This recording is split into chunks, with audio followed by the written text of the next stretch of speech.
Alright, so there you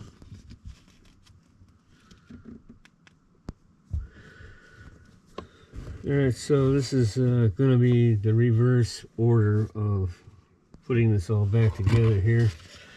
I don't know if this light is going to help me or work against me this time here, but this is going to be the fun part. Getting this all back in here. Let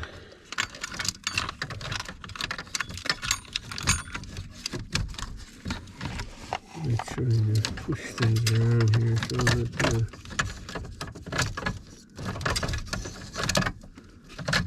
I can get this up in here. This one here is really short.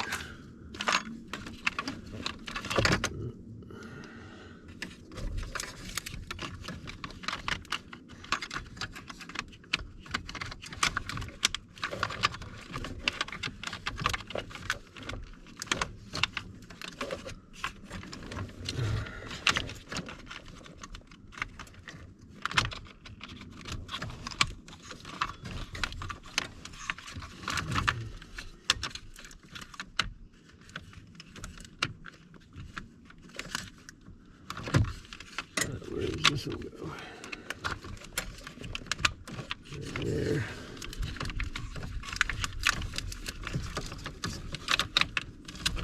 And some more fucking clusterfuck back in there.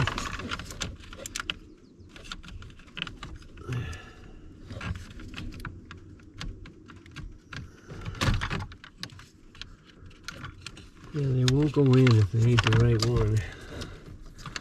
I'm finding that much out.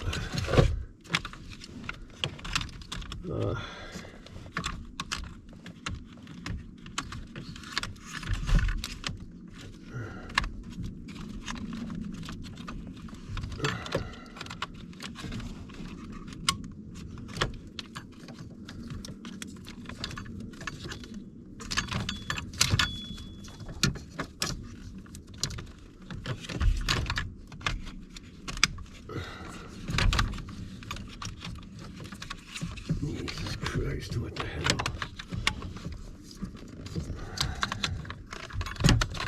I still got one more here, missing here. I got one that goes back here. What the hell is that?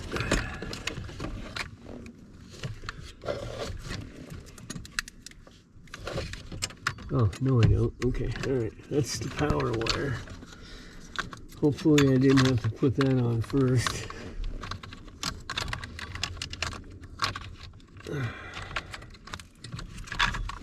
Some of these things you just can't.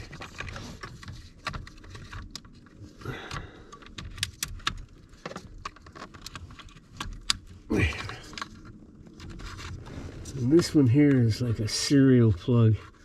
This one you gotta be a little more careful with. Probably should have tried to put this one in first.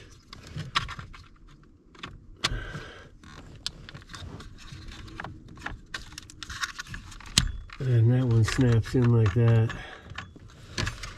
Alright, now let's get this power wire on here. Put that on there. I'll put the washer, the bolt on that they gave me with it.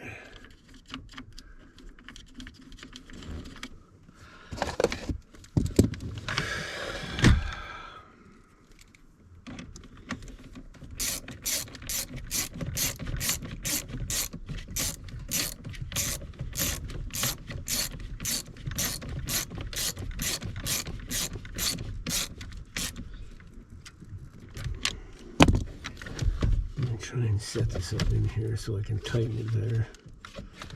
Just want to check all these things so they're in there good and tight. Yeah, seem like they are. Alright, now this bad puppy goes back up in here like that.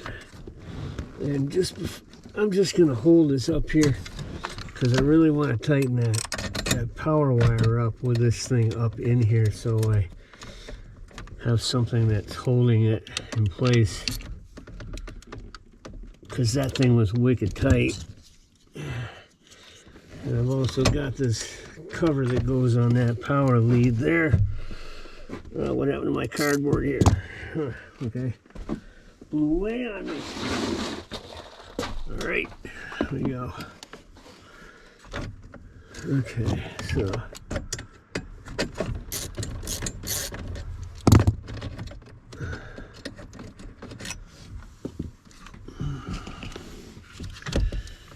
you don't want to put this back up in here without this cover back on here.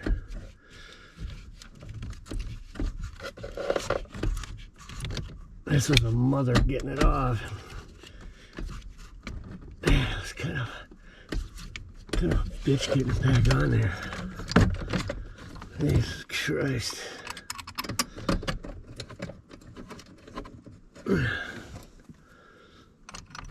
Okay.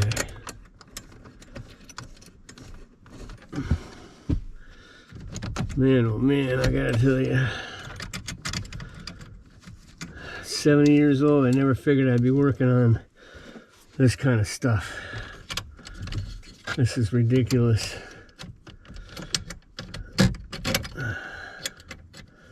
I've had them all, Fords, Chevy, but I've never had these kind of problems. Of course, a lot of the Fords and Chevys I had were 50s and 60s and 70s. Nothing this new. And quite frankly, I think somebody should have been a better job at the engineering aspect of this, because this is ridiculous. So there you have it. It's back in. There's a few wires under here that I want to address. I think the guy who had this before me, he took the remote control, the remote start out, because he said it was screwing up. But look what he did. He left these wires hanging here like this. I would never do that. If that was me, it would short out, burn up the truck, and then I'd only have myself to blame. But I guess some people just don't really think about these things. But anyway, thanks for watching. This is a Ford 2004, and I gotta tell you, I build engines professionally in a machine shop, and I gotta tell you, if I ever built an engine and sent it out the door and it blew up or wrapped or didn't run right, my boss would have me in the office, and I'd either be walking down the road with my toolbox, or I'd have to get my shit together. Now, Ford has been doing this mistake for quite a while, and I don't feel as though this is right, that this should be passed on to the consumer. This is something Ford should have put out a bulletin, and they should have addressed this and paid for this and fixed this, because I gotta tell you, at 70 years old, I got a fucking stomach ache like you read about. I don't know if I plugged all of these fuses in the right places. I'm hoping I did. In a few minutes, I'm going to find out. So, thanks for watching. Like, subscribe. 2000 Ford F-250 V10, and it's two-wheel drive. It's two-wheel drive. It's an automatic, and I just bought this thing a month ago to pull my camper. I just want to go camping. All I wanted to do is go camping, and this is the kind of aggravation you got to deal with.